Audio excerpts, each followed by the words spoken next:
In 1988, something extraordinary happened in Formula One, something that has never been matched in the 36 years since. A single team, with a single car, accumulated such absolute dominance over a season that it has become mythology in motorsport. The McLaren MP4/4 wasn't just fast.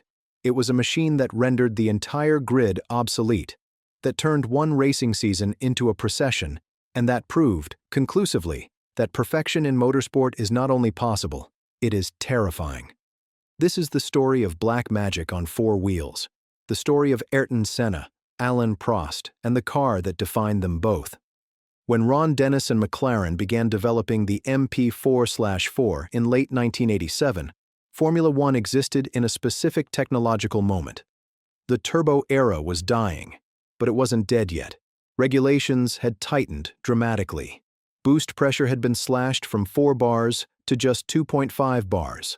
The fuel limit had plummeted from 195 liters down to 150 liters, a reduction so severe it was designed to force manufacturers into extinction.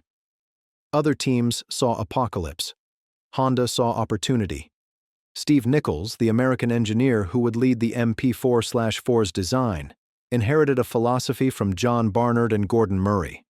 Make the car small, make it light, make it efficient, make it perfect. McLaren's facilities at Woking hummed with precision. Every millimeter was questioned, every component was optimized. The philosophy was simple but unforgiving. If you cannot make it better, do not make it different. The engine that powered this vision was the Honda RA168E, a 1.5-liter V6 twin-turbo that represented Honda's final stand in the turbocharged era. It was compact, brutally efficient, and devastatingly powerful. With only 2.5 bars of boost allowed, Honda engineers performed miracles. They increased compression ratios to 9.4. They developed special fuel, 84% toluene and 16% N-heptane, to prevent detonation. They installed ceramic turbine blades for sharper response. Every operating parameter was controlled by computer, optimized for every track, every corner, every moment. The result was 685 horsepower delivered with surgical precision. In race trim, the RA168E produced around 650 horsepower, enough to dominate, refined enough not to destroy itself. Other turbo teams fought with fragility and fuel thirst. Honda fought with data. They won with technology. But the engine alone was not the revolution. Steve Nichols's genius lay in understanding how to integrate this power into a revolutionary chassis. The fuel tank reduction to 150 liters wasn't a constraint, it was liberation. Smaller fuel tanks meant lower center of gravity. Honda's new compact engine, sitting lower in the chassis than any predecessor, meant the entire car could be compressed, shrunk, optimized. The MP4/4's monocoque was carbon fiber honeycomb, featherlight at 540 kilograms. The suspension employed the most advanced systems McLaren could design. Double wishbones with pull rod front and push rod rear actuators, Showa dampers, Goodyear tires sized precisely for circuits. The wheelbase measured 2,875 millimeters, shorter than many of its competitors. The front and rear tracks were configured for maximum downforce with minimum drag. In the cockpit, Nichols made a radical decision. He laid the drivers nearly horizontal, with shoulders tucked within the profile of the fuel tank and engine. This wasn't about comfort. This was about aerodynamics. Every square centimeter mattered. Every angle was calibrated. The transmission was a Wiseman McLaren 6-speed manual that reduced the car's overall length and allowed more design freedom. This was not a car with excess. This was not a car with compromise. Every single element served one purpose: maximum performance. When Ayrton Senna and Alain Prost first tested the MP4/4, their reactions were not polite interest. They were shocked. In preseason testing, Gordon Murray recalls that the drivers felt they were driving something alien. The car was not 1.5 seconds faster than the competition. It was consistently faster by distances that seemed impossible. In qualifying trim, it was over 2 seconds quicker than anything else on the grid. And it did this not through overwhelming horsepower, but through engineering that approached perfection. The aerodynamic efficiency was extraordinary. Wind tunnel testing had shown the MP4/4 would be dominant. What surprised everyone was the degree. McLaren achieved balanced, positive downforce front and rear, without the compromises that plagued competitors. The car sat low, incredibly low, its lines swept and clean. Modern Formula One cars would bristle with wings and flicks and appendages.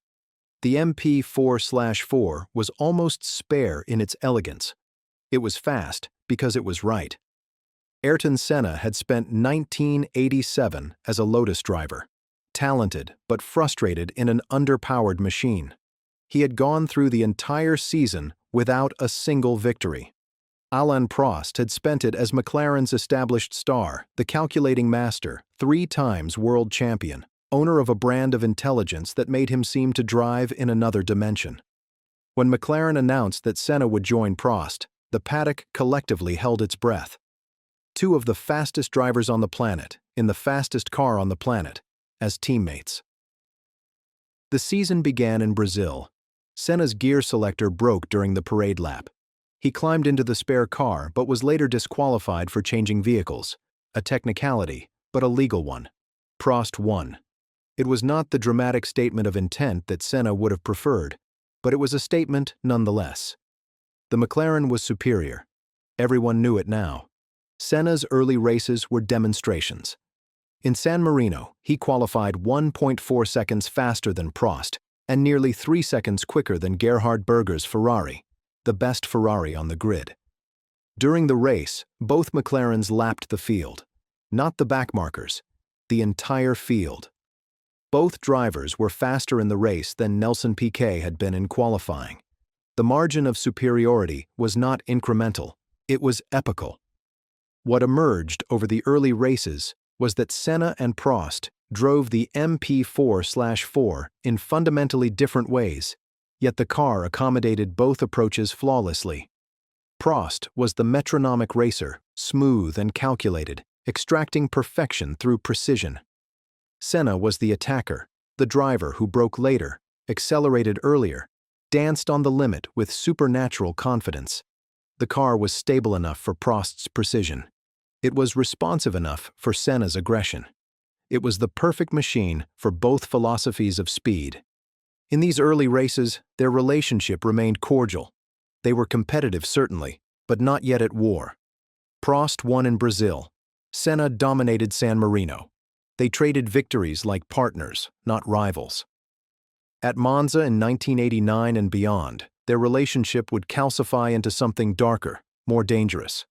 But in 1988, they were still teammates who respected each other's talent, still colleagues in the most successful partnership in Formula One history. Senna took 8 victories that season. Prost took 7. They locked out the front row in 12 races. They took both first and second places in 10 races. Other drivers were fighting for third. Third place was defeat for the McLaren team. The 1988 season was less a championship fight and more a procession of McLaren supremacy punctuated by drama, mechanical failure in one race, and crashes that meant almost nothing in the grand scheme.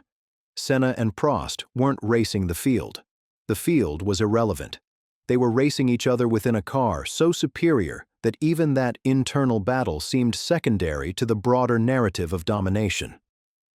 Monaco was Senna's masterclass. He qualified 1.4 seconds faster than Prost and 1.2 seconds quicker than Berger. The margin wasn't just a pole position, it was a statement of intent. During the race, Senna built a lead over Prost that grew to 50 seconds. But on lap 67, when Ron Dennis radioed instruction to ease pace, something broke in Senna's concentration. The loss of focus was fractional, but fatal.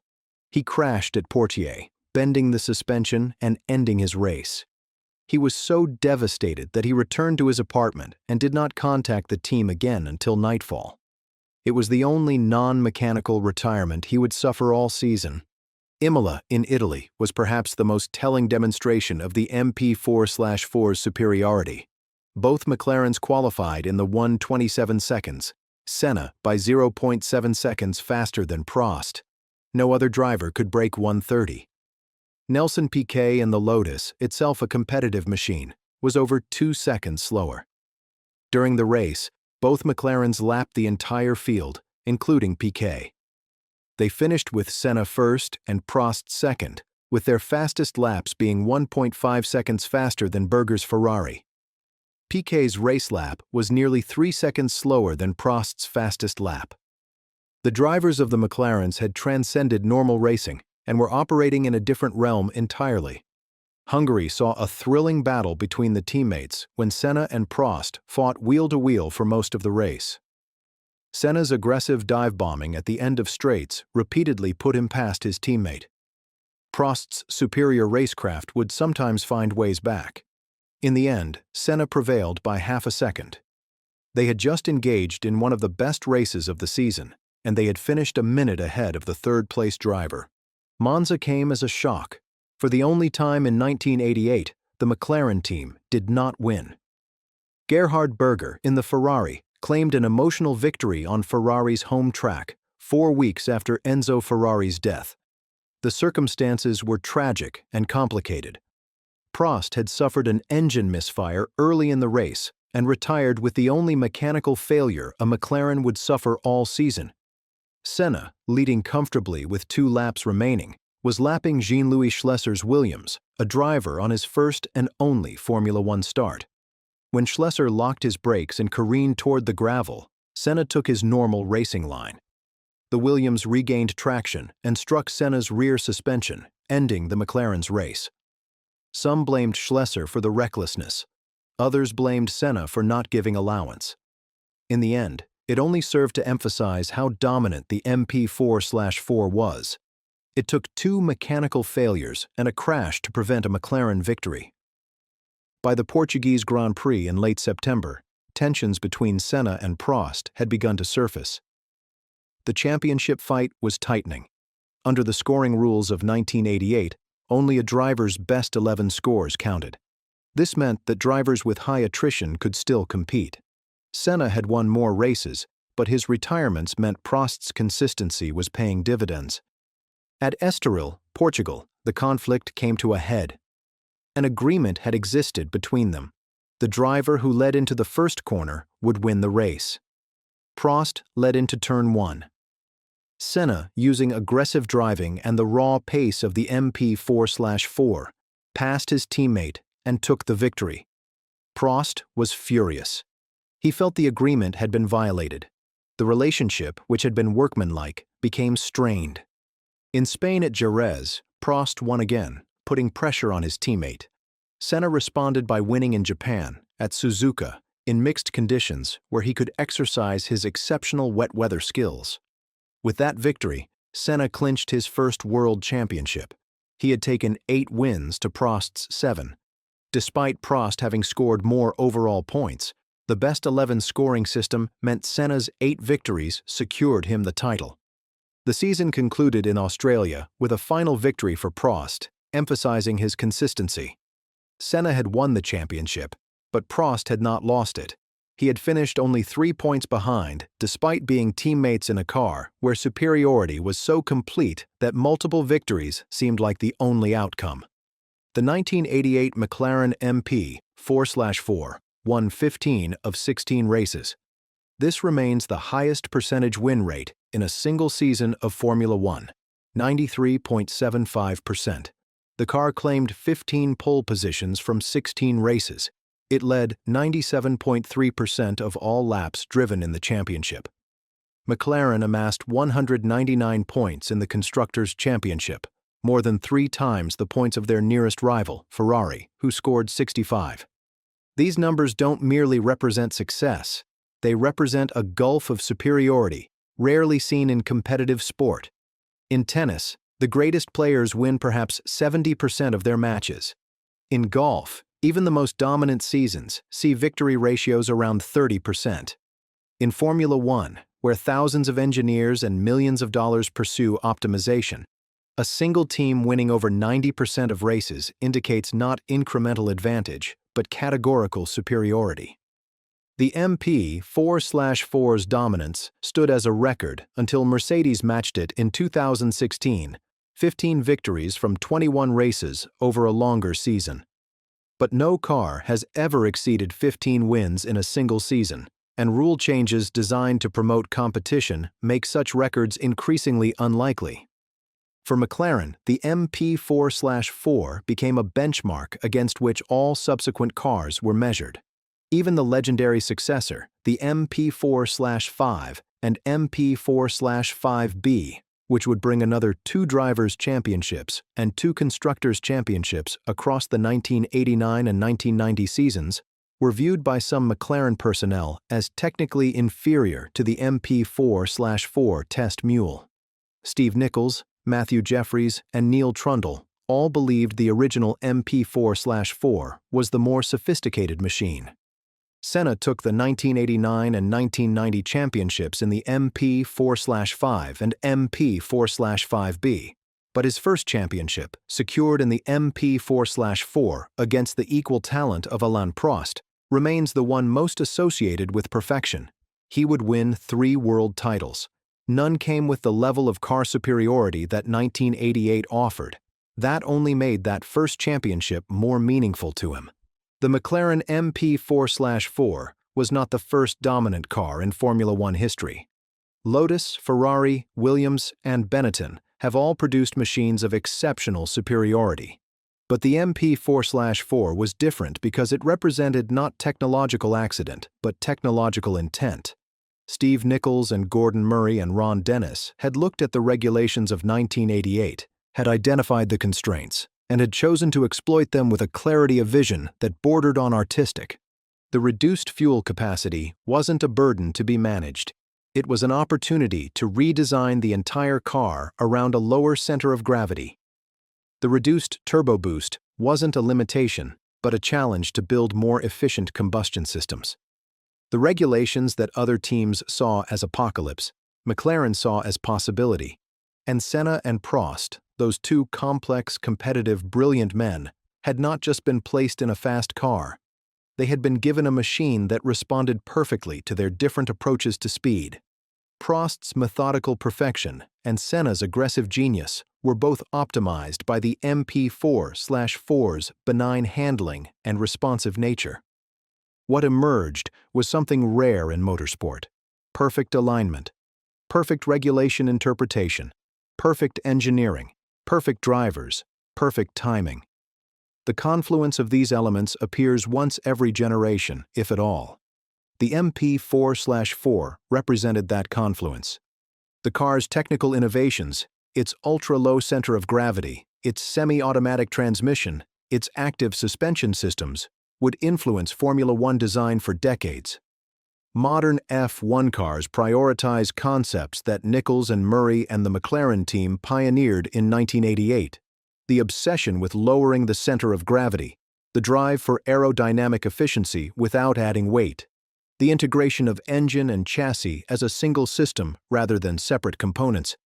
But beyond the technical specifications, the MP4/4 taught a deeper lesson: that in motorsport, true dominance comes not from one area of excellence, but from excellence across every element.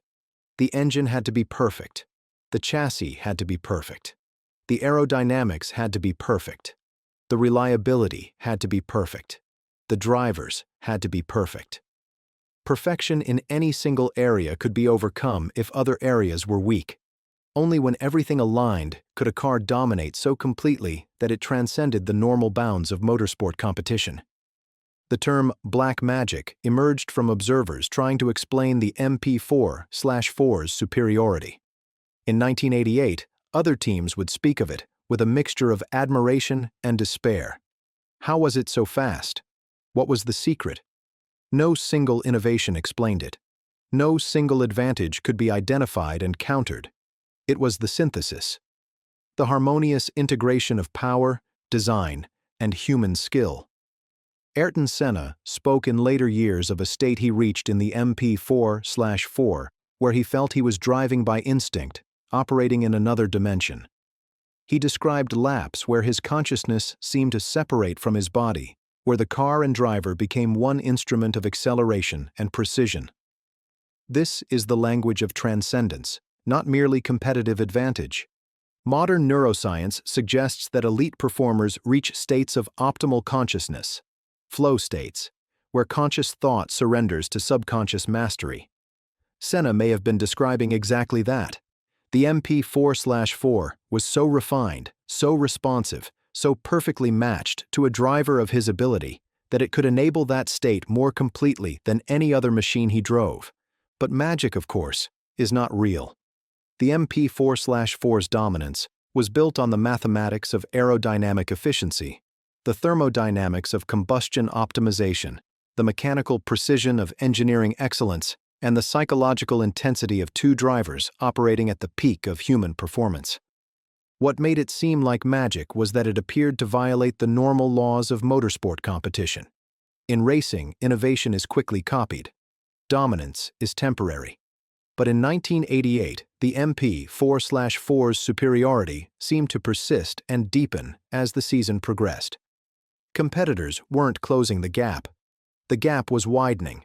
Other teams were developing faster cars, but the MP4/4 continued advancing, continued learning, continued innovating within every race weekend. This acceleration of dominance, where superiority compounds rather than diminishes, is rare in competitive sport. It happens only when a team and a car reach a state of mechanical and organizational perfection where continuous learning and improvement become standard practice rather than exceptional achievement. By the final races of 1988, it wasn't a question of whether McLaren would win. It was only a question of whether another team could finish on the podium. The battle had transcended the race itself. The real story was internal. Senna versus Prost, both driving a machine so dominant that victory was expected and defeat would have been scandalous. The 1988 Formula One season remains unique in the sport's history, not because it featured dominance, but because that dominance was so complete, so mathematically overwhelming, that it has been used as the standard against which all subsequent seasons are measured. No driver, no matter their talent, will likely experience again what Senna and Prost experienced in 1988. Access to a machine so superior that racing the field becomes almost irrelevant. Modern regulations, designed specifically to prevent such dominance, make it nearly impossible.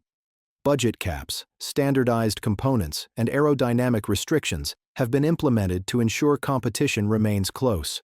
The FIA learned from the MP4/4 that allowing one team to achieve absolute superiority destroys the sport's appeal. The McLaren MP4/4 represents a high watermark in Formula One, not just statistically, but philosophically.